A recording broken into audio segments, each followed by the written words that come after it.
नमस्कार, good evening. Accent school के e learning platform में आपका स्वागत है। मेरा नाम है संजय भंडारी। हम लोग डिस्कस कर रहे थे चैप्टर 3 पीरियोडिक टेबल, और पीरियोडिक टेबल में 5 लेक्चर पूरे हो चुके हैं। आज है लेक्चर नंबर 6। लेक्चर नंबर 6 में आज का टॉपिक होने वाला है how to write electronic configuration of atom. Electronic configuration किसी एटम का काफ़ी इंपॉर्टेंट होता है और इससे कई सारे क्वेश्चन आप सॉल्व कर पाओगे। तो ये एक बेसिक है, इसको समझना बहुत ज़रूरी है। तो आई होप जितने भी अभी तक लेक्चर हुए हैं उनको आपने अच्छे से समझा होगा और एटलीस्ट आपने पीरियोडिक टेबल के एलिमेंट, उनके एटॉमिक नंबर और उनके सिंबल्स याद कर लिए होंगे, और हर एलिमेंट में कितने इलेक्ट्रॉन, कितने प्रोटॉन और कितने न्यूट्रॉन होते हैं ये आपको मालूम चल गया होगा। तो चलिए आज का लेक्चर शुरू करते हैं, how to write electronic configuration of atom. ठीक है, साथ में बच्चों आपको क्या करना है, नोट कॉपी भी साथ में रखनी है, और जो मैं नोट्स लिखाता जा रहा हूं या जो मैं बोर्ड पर लिखता जा रहा हूं वो भी आपको नोट करते रहना है। ठीक है, now start today's topic, how to write electronic configuration of atom. सबसे पहले हमें देखते हैं कि व्हाट इज इलेक्ट्रॉनिक कॉन्फ़िगरेशन। पहले इसकी डेफिनेशन लिख लेते हैं। तो यहां पे आप हेडिंग लगाएंगे इलेक्ट्रॉनिक कॉन्फ़िगरेशन। तो बच्चों इलेक्ट्रॉनिक कॉन्फ़िगरेशन का मतलब ये होता है कि डिस्ट्रीब्यूशन ऑफ, देखिए क्या लिखेंगे, distribution of electrons in orbit और orbitals of an atom is called electronic configuration। ठीक है, तो सबसे पहले आप ये डेफिनेशन नोट कर लीजिए। ठीक है, आपको मालूम है कि हर किसी एटम में इलेक्ट्रॉन होते हैं। डिपेंड करता है कि एटम कौन सा होता है, नंबर ऑफ इलेक्ट्रॉन अलग अलग हो सकते हैं। सपोज मान लीजिए मैं सोडियम की बात करता हूं तो सोडियम के अंदर 11 इलेक्ट्रॉन होते हैं। अगर मैं कैल्शियम की बात करता हूं तो इसके अंदर 20 इलेक्ट्रॉन होते हैं। अगर मैं नाइट्रोजन की बात करता हूं तो इसके अंदर 7 इलेक्ट्रॉन होते हैं। डिपेंड करता है कि एटम कौन सा होता है, तो नंबर ऑफ इलेक्ट्रॉन भी चेंज होते जाएंगे। अब जो सोडियम है उसके अंदर जो 11 इलेक्ट्रॉन है वो एक जगह में नहीं होते हैं, उनका डिस्ट्रीब्यूशन होता है उनके ऑर्बिट के अकॉर्डिंग। तो हर किसी एटम में इलेक्ट्रॉन का जो डिस्ट्रीब्यूशन होता है उस पैटर्न को हम बोलेंगे इलेक्ट्रॉनिक कॉन्फ़िगरेशन। अब यहां पर दो चीज आती है कि इलेक्ट्रॉन को हम डिस्ट्रीब्यूट कहां करेंगे। तो दो वर्ड निकल के आते हैं, एक आता है ऑर्बिट और दूसरा आता है ऑर्बिटल। तो इसको आपको समझना है, what is orbit and what is orbital. Actual में जो इलेक्ट्रॉन प्रेजेंट होते हैं वो ऑर्बिट और ऑर्बिटल्स में होते हैं। तो पहले इन दो वर्ड को समझते हैं, उसके बाद आपको समझ में आ जाएगा कि इलेक्ट्रॉन किस तरह से फिलअप हो रहे हैं। Clear?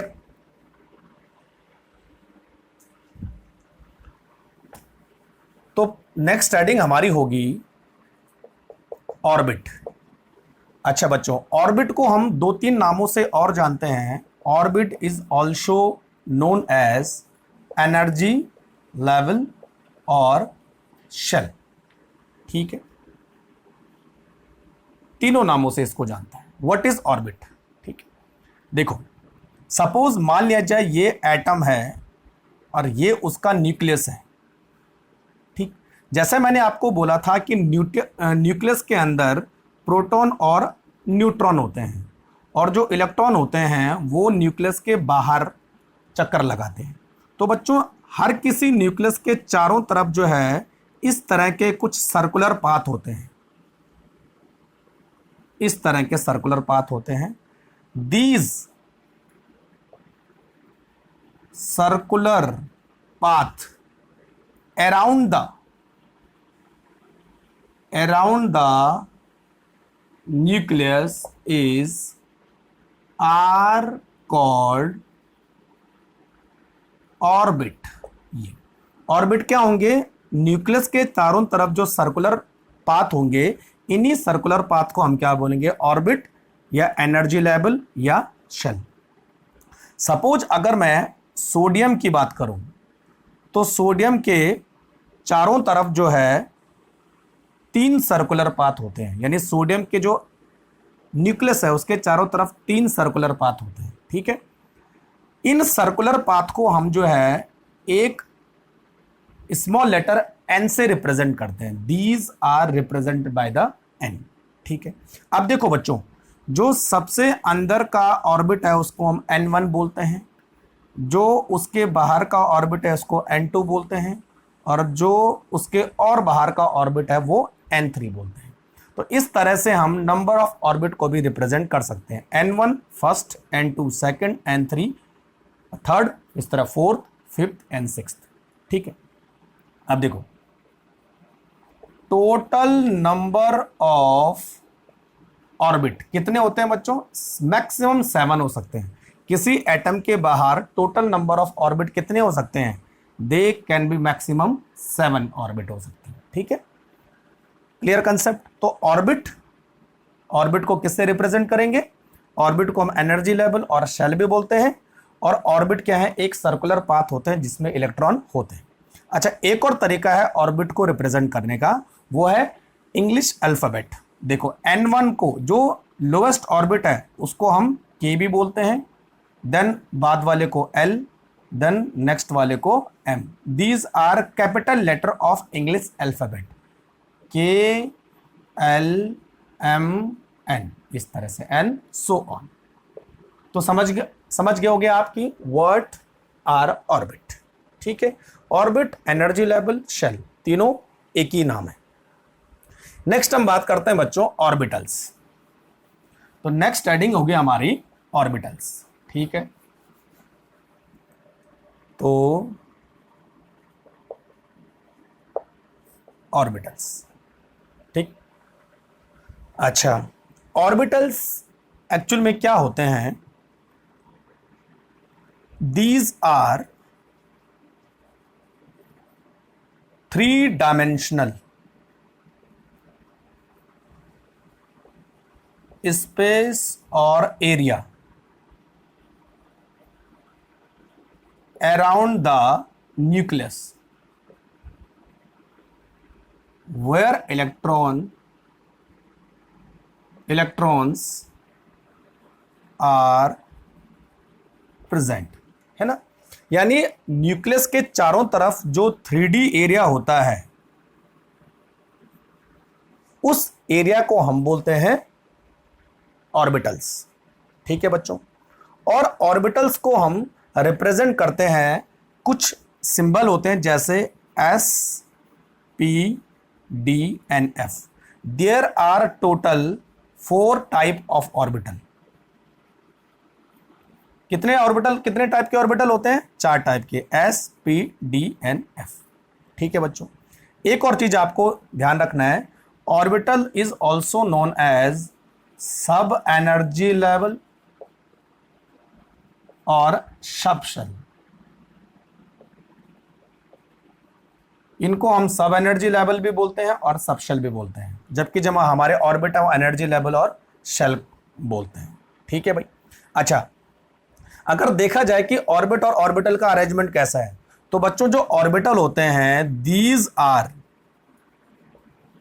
Present within the orbit. यानी जो ऑर्बिटल्स होते हैं वो ऑर्बिट के अंदर ही प्रेजेंट होते हैं। फॉर एग्जाम्पल, अगर आपको बोला जाए कि एक घर ऑर्बिट के जैसा है, तो घर के अंदर जो कमरे हैं वो ऑर्बिटल्स हैं।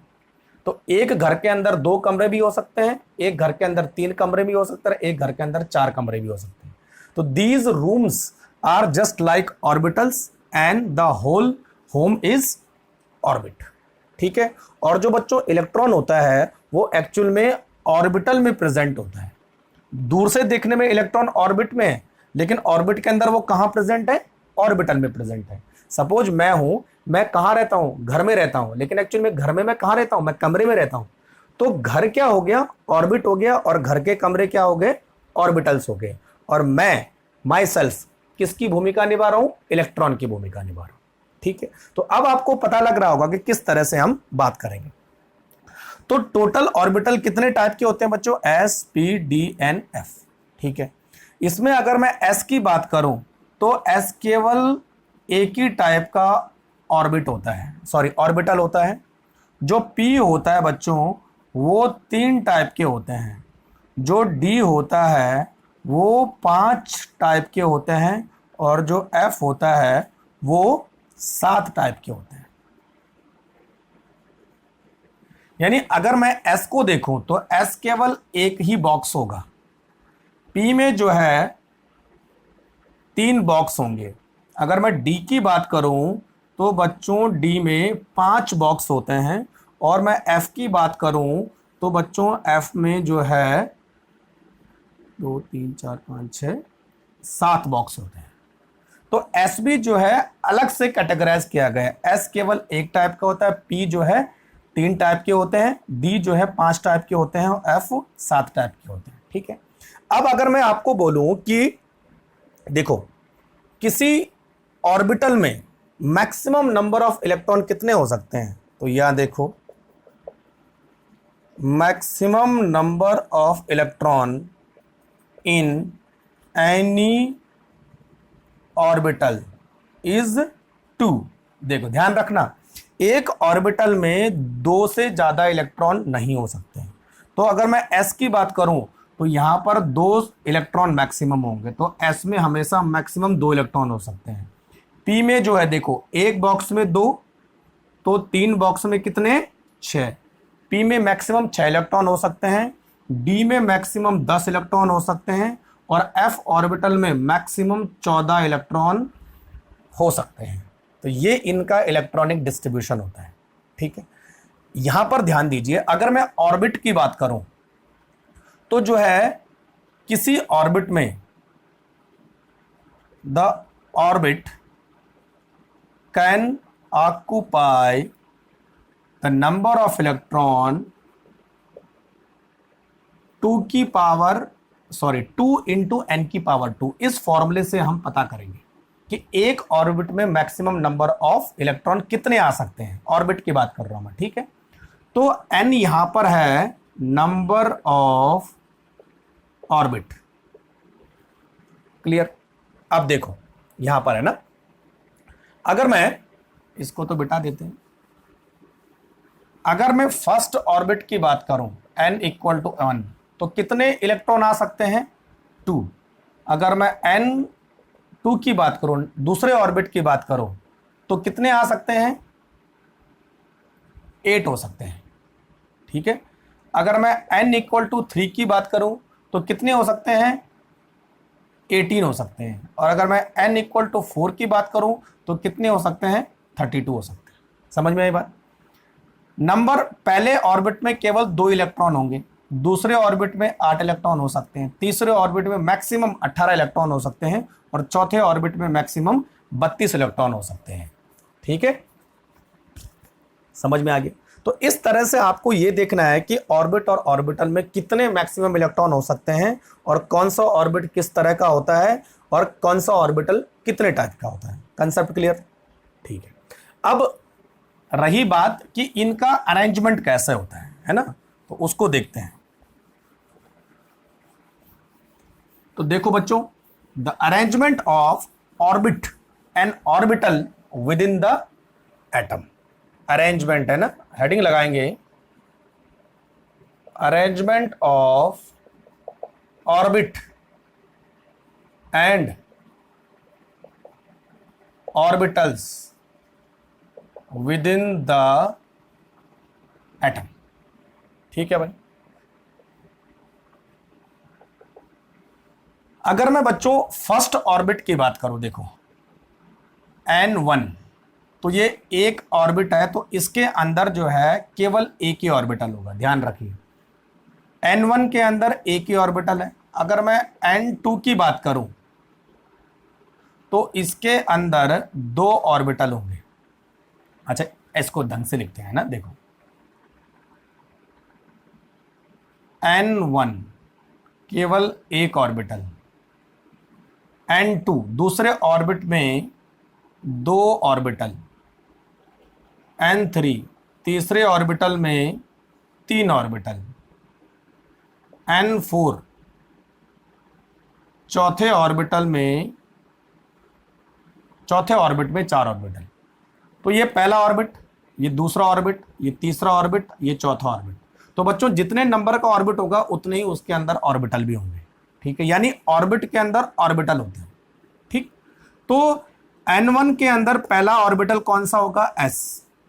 N2 के अंदर भी 2 ऑर्बिटल होंगे, S और P।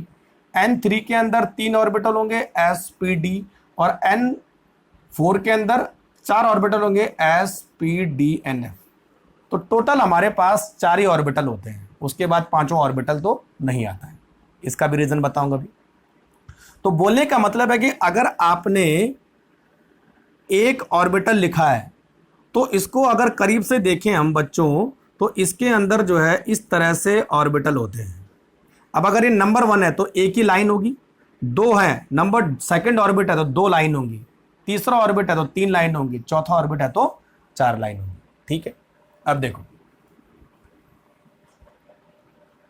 सपोज यहां देखिए, ये मैंने N1 बनाया, ये मैंने N2 बनाया, ये N3 बनाया और ये N4 बनाया, है ना। ये N1 पहला ऑर्बिट, ये N2, ये N3, ये N4, ठीक है भाई। अब पहले ऑर्बिट में केवल एक ही ऑर्बिटल है तो एक लाइन मैंने ड्रॉ की। दूसरे ऑर्बिट में 2 ऑर्बिटल है तो मैंने 2 लाइन ड्रॉ की। तीसरे ऑर्बिट में 3 ऑर्बिटल है तो मैंने 3 लाइन ड्रॉ की। और चौथे ऑर्बिट के अंदर 4 ऑर्बिटल है तो मैंने कितनी लाइन ड्रॉ की, 4 लाइन ड्रॉ की। इसको मैं ऐसे भी रिप्रेजेंट कर सकता हूं, ठीक है बच्चों।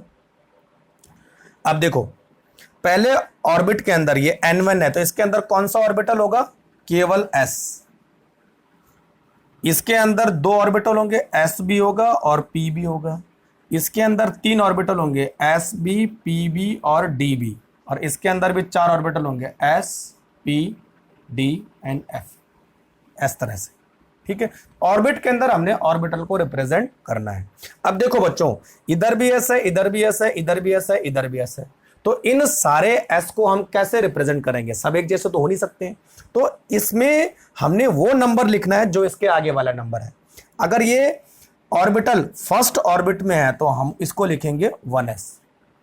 ये s ऑर्बिटल सेकंड ऑर्बिट पे है तो इसको लिखेंगे 2s और इसको लिखेंगे 2p।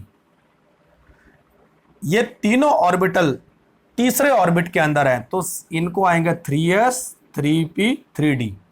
ये चारों ऑर्बिटल चौथे ऑर्बिट के अंदर है तो यहां आएगा 4s 4p 4d and 4f।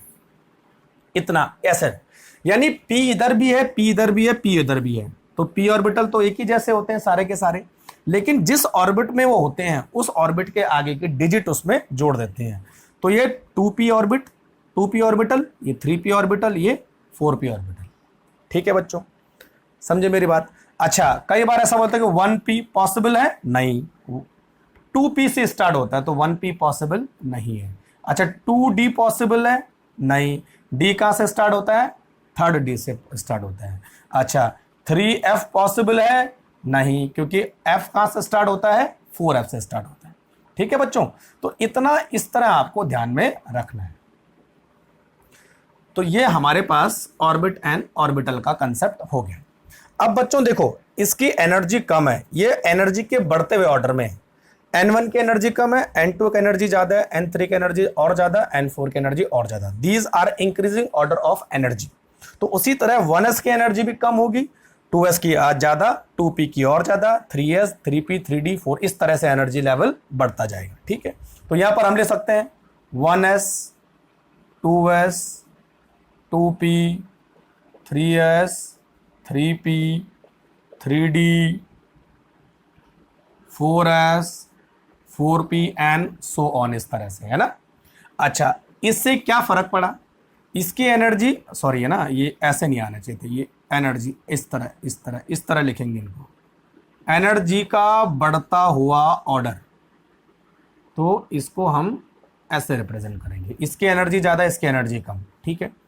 अच्छा बच्चों, ये देखो, जब भी आपको इलेक्ट्रॉन फिलअप करने हैं सबसे पहले इलेक्ट्रॉन जो है कम एनर्जी वाले लेवल में जाते हैं, यानी अगर आपको दिया जाए कि 1s में इलेक्ट्रॉन पहले भरेंगे कि 2s में, तो ऑब्वियसली बच्चों 1s में इलेक्ट्रॉन पहले भरेंगे। जब 1s में इलेक्ट्रॉन भर जाएंगे तब इलेक्ट्रॉन 2s में भरेंगे। जब 2s पूरा भर जाएगा then 2p, then 3s, 3p, 3d, 4s and 4p। तो इस तरह से जो है आपको ऑर्बिटल का पता लगेगा कि किस ऑर्बिटल में पहले इलेक्ट्रॉन आने चाहिए और किस ऑर्बिटल में बाद में इलेक्ट्रॉन आने चाहिए। ठीक है बच्चों, लेकिन थोड़ा सा इसमें जो है एक कंसेप्ट आता है कि हर किसी एटम के लिए ये अप्लाई नहीं होता है। तो मैं भी आपको बता देता हूं कि जितने भी ऑर्बिटल हैं उनमें हमें किस तरह से इलेक्ट्रॉन भरने हैं। इतना समझ में आ गया? अब असली कहानी शुरू होती है ना? तो देखो,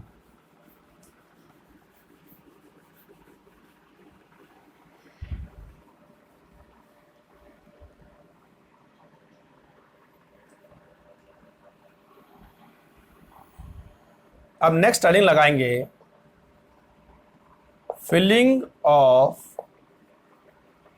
इलेक्ट्रॉन्स इन ऑर्बिटल्स। तो पहले कौन सा ऑर्बिटल भरेगा उसका आपको पता होना चाहिए और बाद में कौन सा भरेगा। तो बच्चों यहां पर एक ट्रिक है, वो नोट करो आप, है ना? देखो यहां पे हम लिखेंगे 1s, यहां 2s, यहां 3s, यहां 4s, यहाँ 5s, यहाँ 6s और लास्ट में 7s। इस तरह 1 से लेकर और 7 तक s ऑर्बिटल होते हैं। ठीक है, अब p का से स्टार्ट होता है 2p से, 2p, 3p, 4p, 5p, 6p and 7p। ठीक है, d कहाँ से स्टार्ट होता है 3d, 3d, 4d, 5d and 6d। चार ही होते हैं d ऑर्बिटल, और 4f एंड 5f ये। तो बच्चों टोटल नंबर ऑफ ऑर्बिटल हमारे पास इतने होते हैं। अब आप बोलोगे इससे ज्यादा क्यों नहीं? देखिए, तो इसमें इस तरह सर्कल करो। अच्छा, गैप आपको देना है थोड़ा सा, है ना? गैप जैसे मैंने बना रखा वैसे ही करना है।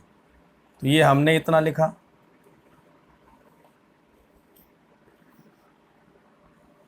ये देखो इस तरह से। अब जो इलेक्ट्रॉन है वो कैसे भरेंगे? सबसे पहले इलेक्ट्रॉन जो है 1s में भरेंगे, उसके बाद इलेक्ट्रॉन जो है 2s में भरेंगे। ऐसा आपको करना है बच्चों, ठीक है? इससे आपको पता लगेगा कि फिर इलेक्ट्रॉन देखो 1s, 2s, फिर 2p, फिर 3s, उसके बाद इलेक्ट्रॉन 3p में आएंगे, देन 4s में, देन इलेक्ट्रॉन 3d में, देन 4p में, देन 5s में, देन इलेक्ट्रॉन आएंगे बच्चों 4d, 5p, 6s इस तरह से, देन इलेक्ट्रॉन आएंगे 4f, 5d और 7s इस तरह से, और देन इलेक्ट्रॉन आएंगे 6।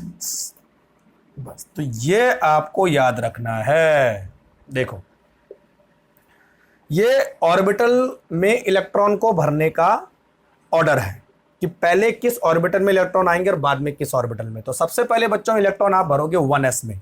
देखो 1s में सबसे पहले भरेंगे, उसके बाद 2s में भरेंगे, उसके बाद किस में भरेंगे? 2p में। ध्यान रखें 2p में भरेंगे, देन 3s में भरेंगे। ठीक है भाई, उसके बाद 3p में आएंगे, फिर 4s में, 3p देन 4s। ठीक है, 3p 4s हो गया, फिर 3d 4p 5s, 3d 4p then 5s। ठीक है, 3d 4p 5s, then 4d 5p 6s, 4d 5p 6s, 4d 5p 6s, then 4f 5d, 4f 5d, 4f 5d, then 6p, then 7s, then 5f, then 6d, then 7p। Last electron जो fill up होगा वो 7p orbital में fill up होगा। ठीक है बच्चों, तो total orbital हमारे पास इतने हैं और उनका जो एनर्जी लेवल है वो ये है, यानी ये एनर्जी लेवल का बढ़ता हुआ ऑर्डर है। सबसे ज्यादा एनर्जी किसकी होगी? 7p की, और सबसे कम एनर्जी कितनी होगी? 1s की। देखो यहां पर एक ट्विस्ट है, 3d की एनर्जी 4f से ज्यादा है, 4s से ज्यादा है, तो सबसे पहले इलेक्ट्रॉन बच्चों 4s में भरेंगे, देन उसके बाद 3d में भरेंगे। ठीक है, अभी ट्विस्ट आएगा, देख लीजिए। तो इस तरह से हम जो है इलेक्ट्रॉन को ऑर्बिटल में फिलअप करेंगे। इससे भी कई बार क्वेश्चन आते हैं ना, तो इस चार्ट को बना के आपको इस चार्ट को बनाना है, तो आराम से आप समझ जाओगे कि पहले इलेक्ट्रॉन किस ऑर्बिटल में भर रहे हैं। अब देखो, अब आप बोलोगे कि 6d के बाद 7d क्यों नहीं हुआ और 5f के बाद 6f क्यों नहीं हुआ, है ना? नहीं है यहां पर। 7s के बाद 8s क्यों नहीं हुआ? तो देखो इसका रीजन, अगर मैं इनको जोड़ूं, देखिए 4f एंड 5f में टोटल इलेक्ट्रॉन कितने होंगे? आपको मालूम है कि एक f ऑर्बिटल में 14 इलेक्ट्रॉन होते हैं, तो 14 इसमें और 14 इसमें, टोटल इलेक्ट्रॉन कितने होंगे बच्चों? 28। ठीक है, एक d ऑर्बिटल में, मैं d की बात कर रहा हूं, सारे d ऑर्बिटल में टोटल इलेक्ट्रॉन कितने होंगे? एक d ऑर्बिटल में टोटल इलेक्ट्रॉन होते हैं 10, तो 1 2 3 4, तो कितने में बच्चों? 40 इलेक्ट्रॉन, है ना? अच्छा, एक p में जो है 6 इलेक्ट्रॉन होते हैं, तो कितने p हमारे पास है? 1 2 3 4 5 6, 6 p है, तो हमारे पास हो गए 36 इलेक्ट्रॉन। और एक s में मैक्सिमम कितने इलेक्ट्रॉन होते हैं? 2 इलेक्ट्रॉन होते हैं, तो टोटल हमारे पास 7s है, तो यानी ये 14 हो गया। अब आप अगर मैं सारे इलेक्ट्रॉन को जोड़ दूं, देखो 28 प्लस 40 प्लस 36 प्लस 14, तो बच्चों देखो 6 4 10 8 18 का 8 ऐसे 1 2 और 4 6 3 9 1 10 और 1 11, टोटल 118 इलेक्ट्रॉन आते हैं। और बच्चों हमारे पास टोटल एटम कितने हैं या टोटल एलिमेंट कितने हैं? 118। तो हर एक इलेक्ट्रॉन जब भरेगा तो हर एक एटम चेंज होगा, तो 118 इलेक्ट्रॉन भरने से हमारे पास 118 एलिमेंट आ जाएंगे। और अभी हमारे पास इतनी एलिमेंट, 119 वाला एलिमेंट अभी तक डिस्कवर नहीं हुआ है, इसीलिए यही इन सारे ऑर्बिटल में हमारे 118 एलिमेंट पूरे पूरे आ जाते हैं। इसीलिए जो है इसके बाद वाला ऑर्बिटल नहीं आया, इसके बाद वाला नहीं आएगा, इसके बाद वाला भी अभी तक नहीं आया। समझे मेरी बात? अब जो अगर मान लीजिए नेक्स्ट एटम डिस्कवर होता है 119 वाला, तो बच्चों वो कौन सा होगा? वो होगा 8s, न्यूली डिस्कवर्ड, वहां इलेक्ट्रॉन जाएगा। फिर जैसे जैसे अगेन एटम डिस्कवर होते जाएंगे और ऑर्बिटल नए बनते जाएंगे। Concept clear? तो इसीलिए टोटल नंबर ऑफ ऑर्बिटल इतने होते हैं, और जो है इसको आप जो है 4 से स्टार्ट होता है। f ऑर्बिटल 4 और 5 होता है, जैसे मैंने आपको बताया था। d ऑर्बिटल में 4 सीरीज होती है, 3d 4d 5d and 6d। p orbital में जो है 6 सीरीज होती है, 1 2 3 4 5 6, और s ऑर्बिटल में 7 सीरीज होती है। ठीक है, इसके अलावा आप जो है 2d नहीं लिख सकते हैं, वो गलत हो जाएगा। 3f नहीं लिख सकते हैं, वो भी गलत हो जाएगा। 7d पॉसिबल नहीं है, 6f अभी भी पॉसिबल नहीं है। ठीक है, तो इससे आपको मालूम चल जाएगा कि कौन सा ऑर्बिटल पॉसिबल है और कौन सा ऑर्बिटल पॉसिबल नहीं है। ठीक है, नोट करो जरा इसे।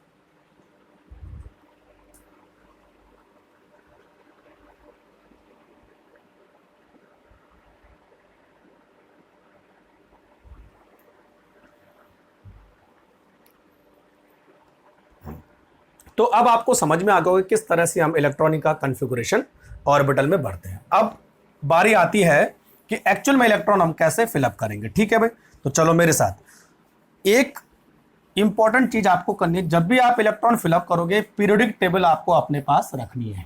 तो मैं रिक्वेस्ट करूंगा सबसे कि सब लोग अपने पास पीरियोडिक टेबल रखें, एटम भी देखते जाएं और उस एटम के अंदर इलेक्ट्रॉन भी कैसे भरेंगे वो भी देखते जाएं। ठीक है, चलो। तो सबसे पहला हमारे पास एटम है नंबर 1 हाइड्रोजन।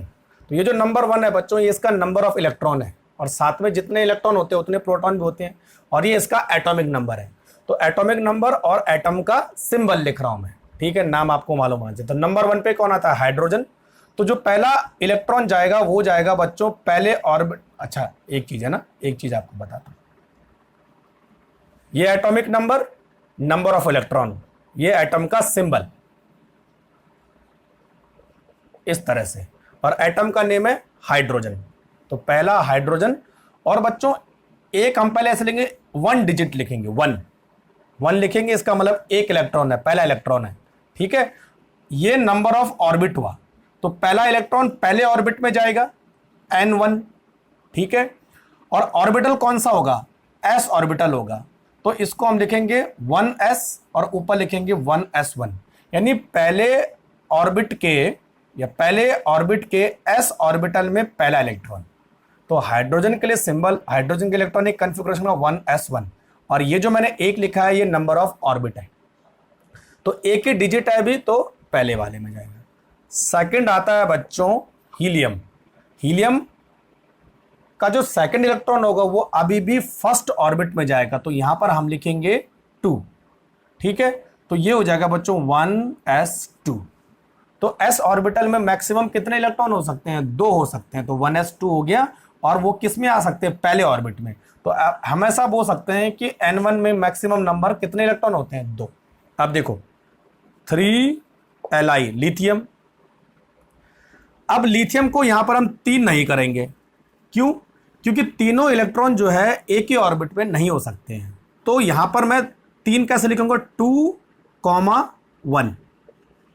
तो बच्चों इसका मतलब ये हुआ कि ये पहला ऑर्बिट है और ये अब दूसरा ऑर्बिट स्टार्ट हो गया। जैसा मैंने बोला था कि पहले ऑर्बिट में मैक्सिमम कितने इलेक्ट्रॉन हो सकते हैं, 2। तो दूसरे ऑर्बिट में जब 2 आ जाएंगे तो दूसरा ऑर्बिट शुरू हो जाएगा। तो अब जो इलेक्ट्रॉन आएगा वो सेकंड ऑर्बिट में जाएगा, ना कि पहले ऑर्बिट में। मतलब 2 और 1 लिखा मैंने। तो देखो यहां पर 1s2, टोटल मुझे 3 इलेक्ट्रॉन फिलअप करने हैं। उसके बाद सेकंड ऑर्बिट का s ऑर्बिटल, उसमें 1 इलेक्ट्रॉन चला जाएगा। तो 1s2 एंड 2s1 हो जाएगा। क्लियर कंसेप्ट, क्योंकि 1s3 पॉसिबल है नहीं, तो पहला ऑर्बिट खत्म, पहला ऑर्बिटल भी खत्म। उसके बाद नेक्स्ट इलेक्ट्रॉन जो है सेकंड ऑर्बिट में गया, तो सेकंड ऑर्बिट के s ऑर्बिटल में उसको जाना है। क्लियर। इसी तरह 4 बेरिलियम। तो बच्चों 2 एंड 2 हो जाएगा यहां पर। तो इधर हम भरेंगे 1s2 एंड 2s2। क्लियर। अच्छा 5 है बोरॉन। तो यहां हो जाएगा 2 और बच्चों यहां हो जाएगा 3। देखिए सेकंड ऑर्बिट में मैक्सिमम नंबर ऑफ इलेक्ट्रॉन कितने हो सकते हैं, 8। तो जब तक यहां 8 नहीं हो जाता तब तक ये बढ़ता रहेगा। तो अभी 3 है।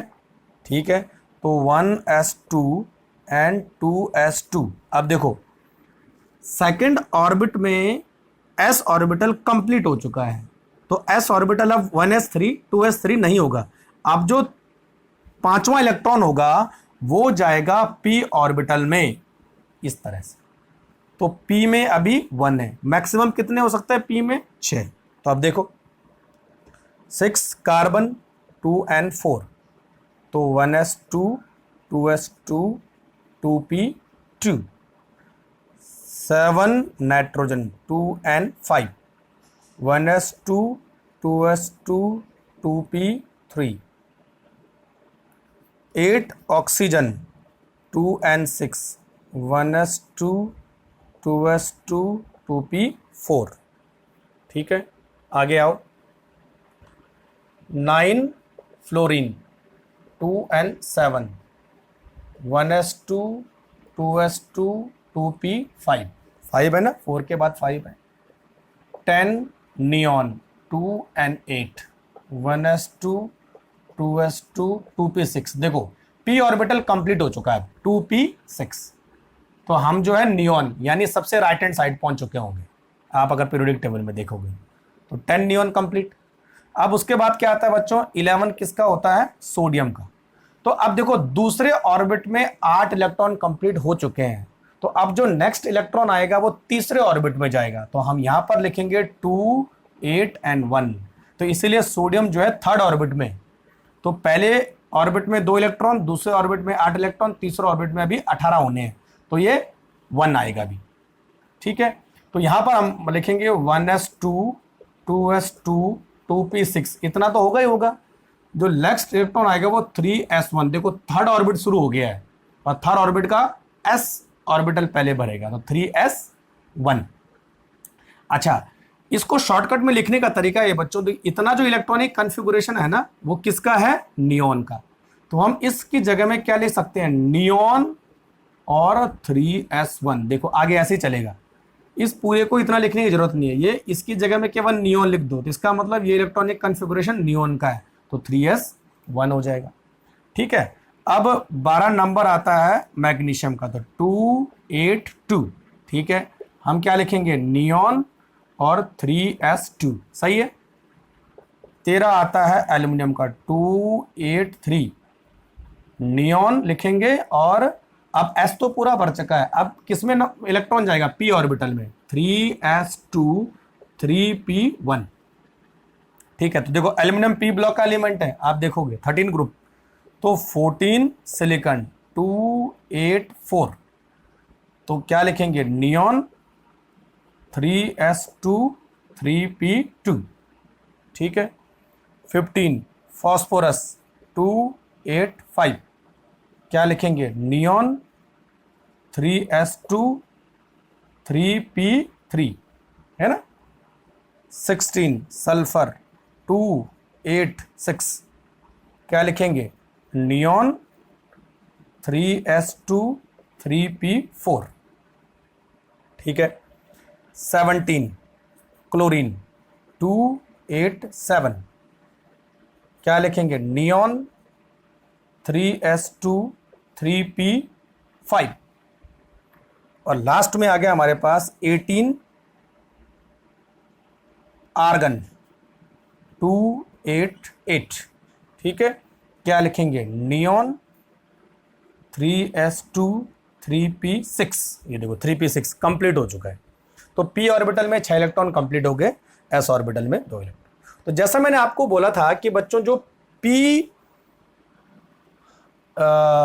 ब्लॉक का इलेक्ट्रॉनिक कॉन्फ़िगरेशन है उसमें देखो 3s2 3p1, तो 1 से लेकर और 6 तक आता है, तो इसको मैं लिखता है ns2 np1 to 6, ऐसा आ रहा ना, देखो 1 to 6, तो इसका जनरल इलेक्ट्रॉनिक कॉन्फ़िगरेशन है। ठीक है, और n की वैल्यू कहां से स्टार्ट होती है, 2 से स्टार्ट होती है, क्लियर। और s में बच्चों देखो, s में केवल 2 इलेक्ट्रॉन है, तो s का जनरल इलेक्ट्रॉनिक कॉन्फ़िगरेशन क्या होगा, ns1 to 2, बस ये वाला, और n की वैल्यू भी 2 से स्टार्ट होती है, कुछ मैंने एक्सेप्शन बताए थे। तो समझ में बात आ गई, आर्गन तक हमने भर लिया, नोट करते जाओ जरा इसे। तो इस तरह से हम इलेक्ट्रॉनिक कॉन्फ़िगरेशन लिखते हैं। अब आगे देखो,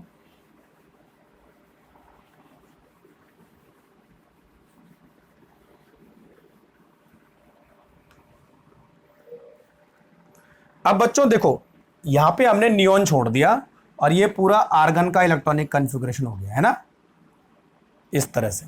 अब देखो आर्गन के बाद किसका नंबर आता है भाई, पोटेशियम का। पोटेशियम का एटॉमिक नंबर है 19। तो अब देखो, जो नेक्स्ट इलेक्ट्रॉन जाएगा वो 4th ऑर्बिट में जाएगा, क्योंकि पोटेशियम 4th पीरियड का एलिमेंट है। क्यों, क्योंकि यहां पर 3p के बाद नंबर आता है 3d का, और देन आता है 4s का। तो जैसे मैंने आपको बोला था बच्चों कि 4s की एनर्जी कम होती है, 3d की एनर्जी ज्यादा होती है, तो इलेक्ट्रॉन अब 4s में पहले आएगा, 3d में बाद में आएगा, है ना। इसके बाद नंबर कैसा आएगा, 3d 4s, लेकिन 4s की एनर्जी कम है, 3d की एनर्जी ज्यादा है, तो इलेक्ट्रॉन पहले 4s में जाएगा, देन उसके बाद 3d में आएगा, तो 4th ऑर्बिट शुरू हो जाएगा। तो 2 8 8 1, ऐसे देखो 4th ऑर्बिट आ गया। तो अब बच्चों जो इतना इलेक्ट्रॉनिक कॉन्फ़िगरेशन है ये किसका है, आर्गन का है ना। तो हम यहां पे लिखेंगे आर्गन इस तरह से, और 4th ऑर्बिट के लिखेंगे 4s1। तो पोटेशियम के इलेक्ट्रॉनिक कॉन्फ़िगरेशन को हम इतना पूरा लिख सकते हैं, या आर्गन लिखो और 4s1 लिखो, बात एक ही है, क्लियर, समझे मेरी बात। अब आता है 20 कैल्शियम, तो 20 कैल्शियम हम लिखेंगे आर्गन एंड 4s2, क्लियर। तो पोटेशियम और कैल्शियम s ब्लॉक के एलिमेंट है, क्योंकि लास्ट इलेक्ट्रॉन कहां आ रहा है, s ऑर्बिटल में आ रहा है, ठीक है। चलो अब नेक्स्ट बारी आती है 21 स्कैंडियम, ठीक है बच्चों। तो अब देखो स्कैंडियम किस तरह करेंगे हम, इतना मैं मिटा देता हूं।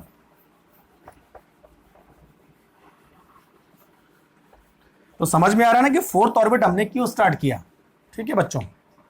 तो देखो अच्छा, कैल्शियम के लिए यहाँ पर एक और चीज़ है, मैं 2 8 8 2 एन आर्गन N4s2 करेक्ट। ठीक है, स्कैंडियम के लिए क्या करेंगे हम, यहां पर देखो 2 8 9 2, ये देखो 9 में क्यों भरा मैंने इलेक्ट्रॉन, 9 क्यों किया, क्योंकि बच्चों जो d ऑर्बिटल है वो थर्ड ऑर्बिट, जो d ऑर्बिटल है 3d, जो 3d है वो तीसरे ऑर्बिट में है, तो ये तीसरा ऑर्बिट ये रहा, तो इलेक्ट्रॉन यहां बढ़ेंगे अब, न कि फोर्थ ऑर्बिट में। तो फोर्थ ऑर्बिट में तो 2 इलेक्ट्रॉन रहेंगे, लेकिन अब ये कंप्लीट होगा तीसरा। तीसरा कब तक कंप्लीट होगा, जब तक कि 18 इलेक्ट्रॉन ना हो जाए। ठीक है, तो बच्चों ये 21 से स्टार्ट होता है, तो 2 8 9 2। अब देखो इसका इलेक्ट्रॉनिक कन्फिग्रेशन होगा आर्गन 3d1 एंड 4s2। देखो 4s2 तो पहले से भरा था तो हमने वैसे लिखा, लेकिन नया ऑर्बिट शुरू हो गया 3d1, तो 3 कौन सा होगा, यानी थर्ड ऑर्बिट में इलेक्ट्रॉन जाएंगे। अब कंसेप्ट क्लियर। तो इसीलिए बच्चों जो डी ऑर्बिट, डी ब्लॉक का जनरल इलेक्ट्रॉनिक कन्फिगुरेशन था वो कैसा था, n-1 d 1 to 10 और ns 1 to 2 ऐसा था। अभी बता कर, तो देखो d एक डिजिट कम है, इसलिए हमने n-1 लिखा, और s में एक डिजिट ज्यादा है, 4 है, तो n जो है 4 से स्टार्ट होता है।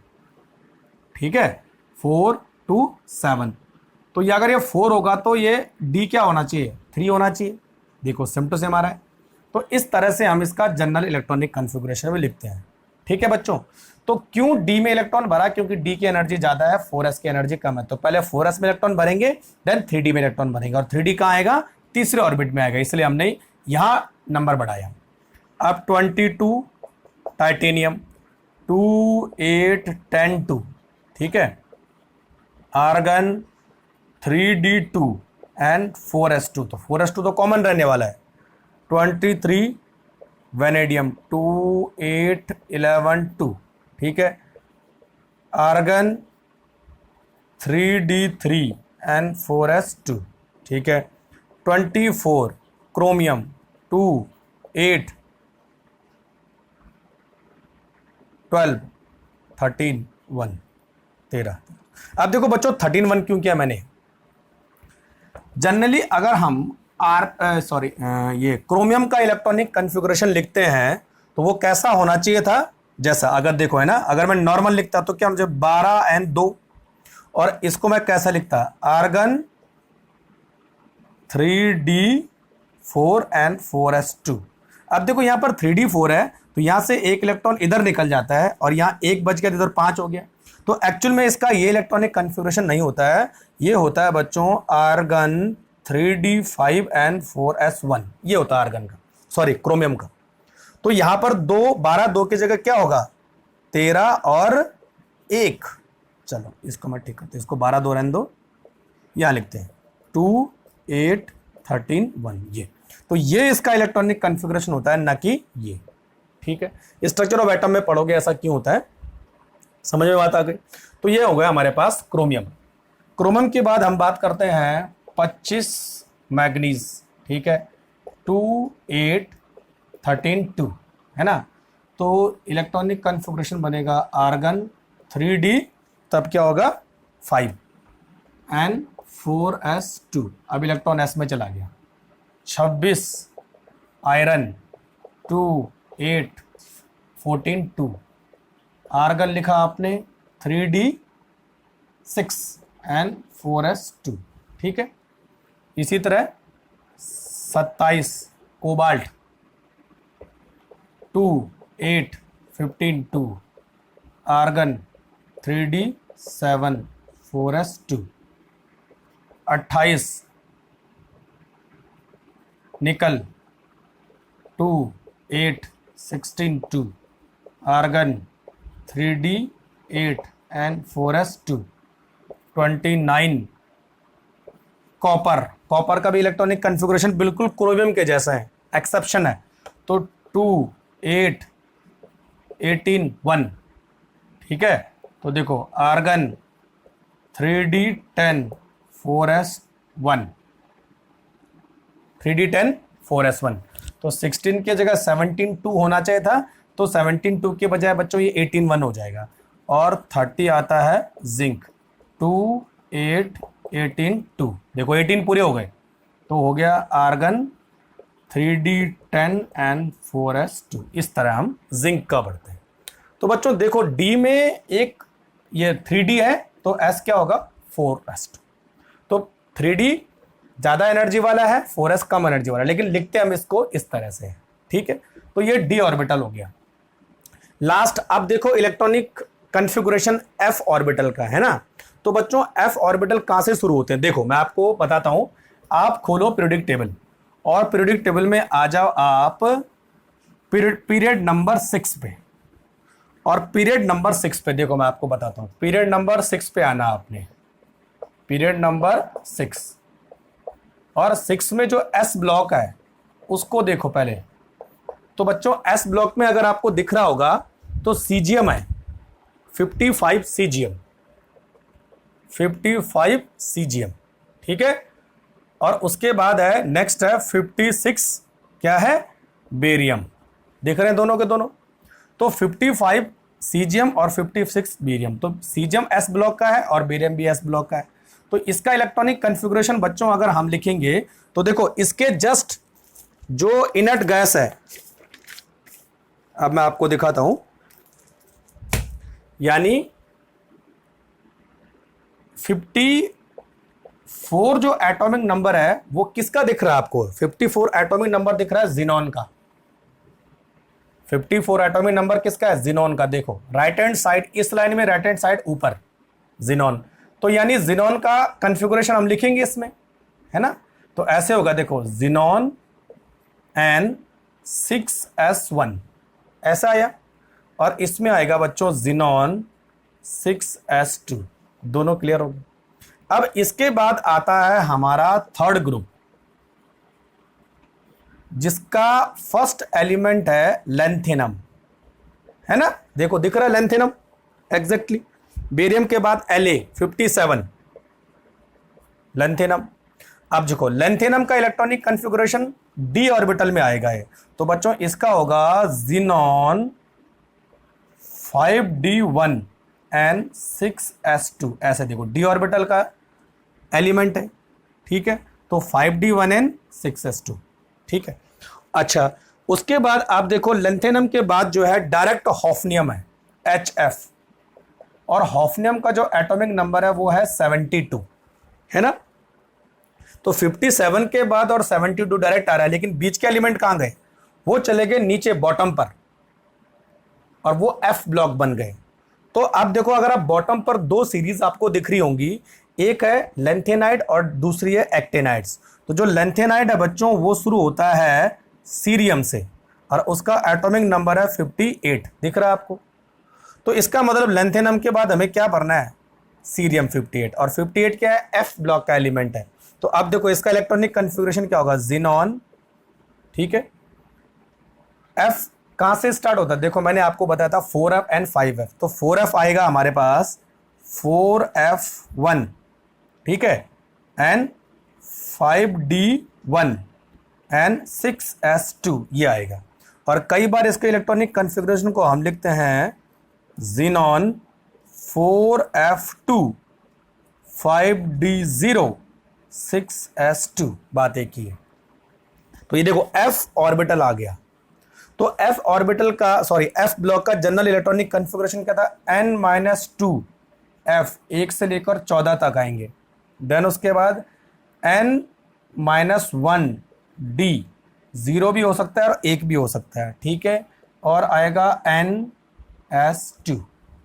तो अगर n की वैल्यू हमने 6 रखी है तो ये 6 होगा, तो ये 5 हो जाएगा, तो ये कितना हो जाएगा, 4 हो जाएगा। तो आ तो रहा है, देखो 4f 1 से लेकर और 14 तक, 5 0 भी हो सकता है, 1 भी हो सकता है, और s जो है हमेशा 2 होगा। Concept clear. तो इस तरह से हम सारे एटम का इलेक्ट्रॉनिक कन्फिगुरेशन देखते हैं। चलो अगर वीडियो में कोई कंफ्यूजन रह गया हो, कोई चीज़ समझ में नहीं आती है, तो आप मुझे मैसेज कर सकते हैं। Thank you very much.